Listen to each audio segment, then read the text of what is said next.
આપણી હકીકત છે જે આ બધા જ અમે માતાઓ જાણીએ છીએ. એટલે દીકરીઓ છે ને ખૂબ અલગ માનસિક વિચારોમાં રાજતી હોય કે ભાઈ સાસરીએ જાય એટલે એન્જોય, આનંદ, હરવું ફરવું, મજા કરવી.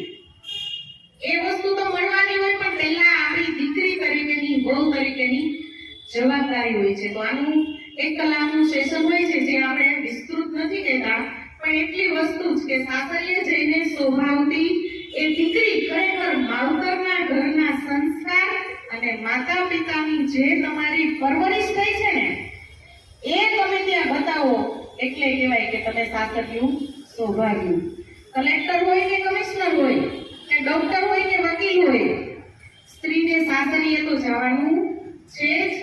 અને સાસરું કેમ ચલાવવું, સાસુની નામ તો અડધો સંસાર કહીએ, એ આપણા સ્ત્રીના હાથમાં સૌથી પહેલું છે.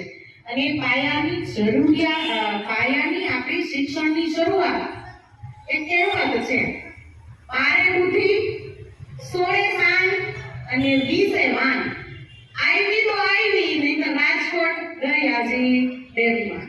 આવું આપણા બા પણ કહેતા હોય ને.